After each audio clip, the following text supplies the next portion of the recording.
매주 금요일 다양한 문화 소식과 그 속에 숨은 과학 이야기를 나눠보는 과학 스포일러 시간입니다. 오늘은 설 연휴마다 찾아왔던 조선시대 명탐정 콤비의 세 번째 사건을 그린 조선 명탐정을 준비했습니다. 먼저 화면으로 함께 보시죠. 이게 뭐가 있다고 이 짓을 하는 거예요? 요새 분명 흡혈귀가 있어. 흡혈귀는 무슨 사춘기예요?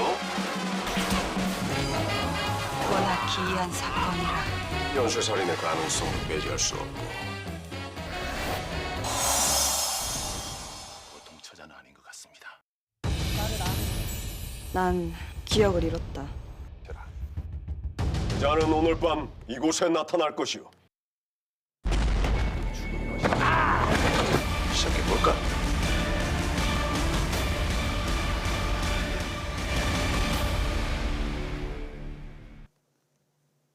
네, 오늘도 양효영 기자와 함께하겠습니다. 안녕하세요. 네, 안녕하세요. 네, 오늘 영화 3년 만에 3편으로 돌아온 조선 명탐정인데요. 네.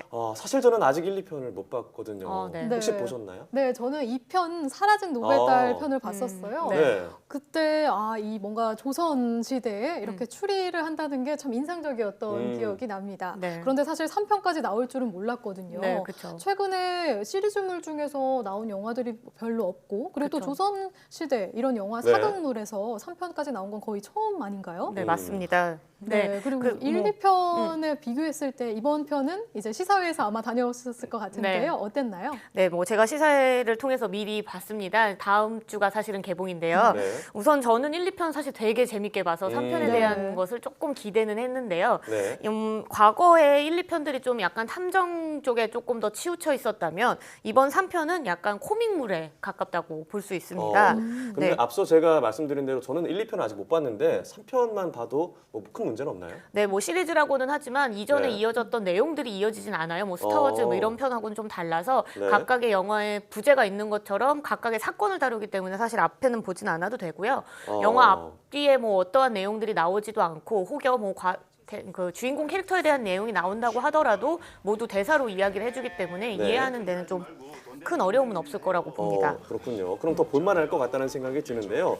이번 3편만의 매력은 어떤 게 있을까요? 네, 우선 뭐 오랫동안 호흡을 맞춰왔던 배우 김명민과 네. 오달수의 콤비 매력, 이 네. 호흡이 굉장히 그 매력이 굉장히 큰데요. 지난 8년 동안 함께한 덕분인지 두 사람이 만들어내는 코믹이 엄청나게 강력했습니다. 뭐 영화를 보면은 이 자기적인 설정의 코믹 장면들이 제 느낌엔 좀 있었는데도 불구하고 두 배우의 최강 케미가 네. 어느새 함께 웃게 만들더라고요. 그리고 또 줄거리 면에서는 사실 여성 캐릭터의 활용이 굉장히 돋보였는데요. 이 지난 1편하고 2편에서는 여성 캐릭터가 사실은 뭐 긴장감을 만들거나 뭐 사건의 열쇠 역할 이런 굉장히 단순하고 단편적인 캐릭터에서 소비되고 말았는데 네. 이번에 이 김지원 씨가 연기하는 월영이라는 캐릭터는요. 뭐 기존의 1, 2편에서 했던 여성 캐릭터가 보여주는 뭐 역할은 그대로 하면서도 네. 이야기의 중심에서 감정을 굉장히 잘 이끌어갔습니다. 그래서 그 부분에 있어서 좀 감동을 받는 관객들도 있을 거다 네. 이렇게 좀 생각은 되고요. 뭐 하지만 저는 또 영화에서 아쉬운 점도 찾긴 찾았었죠. 어떤 점이 아쉬웠나요? 네, 아무래도 제가 이 과학 스포일러를 진행하다 보니까 뭐 좀 더 네, 그럴 수도 그렇죠. 있겠지만 이 만약에 탐정물 이런 수사물에 조금 더 매력을 느꼈던 관객이라면 이번 3편은 조금 아쉬울 수 있을 것 같아요. 이 조선 명탐정이라는 것 자체가 이 뭐 조선판 셜록 홈즈다 이런 수식어가 네. 붙을 정도로 이 주인공 김민의 과학 수사를 보는 재미가 굉장히 쏠쏠했는데 이번 3편에서는 이 앞서 얘기했던 것처럼 수사 장면이 좀 적고 이 코믹적인 내용이 좀 많아서 개인적으로는 조금 아쉬웠습니다. 네, 그런 게 아쉽다는 말씀을 해주셨지만 제가 개인적으로 오달수 씨를 굉장히 좋아하거든요. 오달수 네. 씨의 그 믿고 보는 코믹 연기들. 네. 그래서 뭔가 영상을 보니까 더 기대가 되는데요. 네. 저는 수사 장면이 되게 기대가 됐었는데 네. 그게 아쉬운 부분이라고 하니까 조금 기대감이 조금 떨어지는데 네. 그러면 이번 편에서는 조선 명탐정의 과학 수사 이걸 볼 수 없는 건가요? 네, 뭐 조금 적어지기는 했지만 또 그렇다고 네. 아예 없지는 않고요. 뭐 간간히 네. 좀 나오는데요. 뭐 일례를 들면은 뭐 기이한 불화살에 맞고 죽은 사건들이 늘어나자 네. 이 주인공 김민이 시체를 좀 더 살펴보면서 이 코 안으로 손뭉치를 넣었다 뺐다 뭐 하는 장면들이 좀 나옵니다. 네. 이건 실제로 조선 시대에서도 실제 행했던 검시법 중 하나라고 하는데요. 그러니까 뭐 지금으로 따지면 부검을 통해서 과학 수사를 했다는 거네요. 네, 그렇죠. 이 불에 탄 시점이 사실 죽기 전인지 죽은 후인지는 그 수사의 방향을 선택하는 데 있어서 굉장히 중요한데요. 네. 이 조선시대에도 이를 알기 위해서 뭐 코나 입속으로 손뭉치 혹은 뭐 천 같은 거를 집어넣어서요. 재나 그을음이 나오는지를 확인했다고 합니다. 그러면 이 손뭉치에 만약에 재가 묻어나오면 살아있을 때 숨을 쉬면서 재가 이렇게 들어가는 거기 때문에 아, 네, 그렇군요. 살아있는 동안 탔구나 이렇게 알 수 있고 만약에 재가 묻어나오지 않으면 살해당한 뒤에 이를 숨기기 위해서 불을 질렀다. 뭐 이렇게 추리를 할 수 있죠. 오, 나름 과학적이네요. 네. 그런데 이 정도는 그렇다 쳐도 사실 그 당시에는 뭐 부검 기술도 지금처럼 뛰어나지 않았을 테고 네. 하기도 쉽지 않았을 것 같은데요. 어떻게 사인을 알아냈을까요? 네, 우선은 조선시대에서도 이 과학 수사를 돕는 법의학 책이 하나 있었어요. 바로 무원록이라는 이 법의학 교과서인데요. 이 원래는 중국 원나라의 책인데 1440년 이 조선에서 넘어와서 최치훈 등 여러 명이 이제 새롭게 조선식으로 정리한 신주 무원록이라는 조선판을 만들어냈습니다. 네. 이 책이 이제 일종의 사체 관찰서, 시체 관찰서라고 볼 수 있는데 이 책에는 시신의 흔적에 따라서 의심할 수 있는 사인, 또 흉기의 증거를 찾는 방법 등이 자세히 적혀 있었다고 합니다. 좀 예를 들어보면요, 시신의 얼굴 색깔이 붉은색, 뭐 진한 붉은색, 검붉은색, 누런 붉은색 이런 식으로 구분돼 있었는데 네. 이에 따라서 의심할 수 있는 사인들, 어떤 식으로 죽었는지 이런 네. 것들이 적혀 있고요. 또 손으로 만약에 목을 졸라서 죽이는 사람의 얼굴은 정맥만 막히기 때문에 검붉게 띈다 뭐 이런 네. 게 있고 죽기 전에 구타를 많이 당했다면 멍이 들기 때문에 피부의 어느 부분들은 뭐 푸르타 이런 식으로 써 있었던 거죠. 그런데 피부색만으로 어떤 사인을 밝혀내는 것은 조금 허술하다는 생각도 드는데요. 네, 뭐 아마 당시로서는 이제 그 부검을 하는 것이 안 됐던 게 지금으로 네. 부검이 안 된 게 유교 사회이기 때문에 시신의 어떤 훼손을 하는 게 굉장히 금기시 네. 됐었어요. 그래서 이제 피부색만으로 사인을 구분을 하는 거가 나름의 과학 수사 방법이었는데 이게 이제 피부색에 의존을 하다 보니 악용하는 사례가 굉장히 많았습니다. 뭐 예를 들면 이 멍자국 같은 경우에는 이 버드나무 껍질을 덮어두면 상처가 짓무르게 되면서 검은색으로 바뀌어서 네. 이게 이제 어떤 상처에 의해서 죽었는지 알기가 되게 어렵게 됐다고 네. 해요.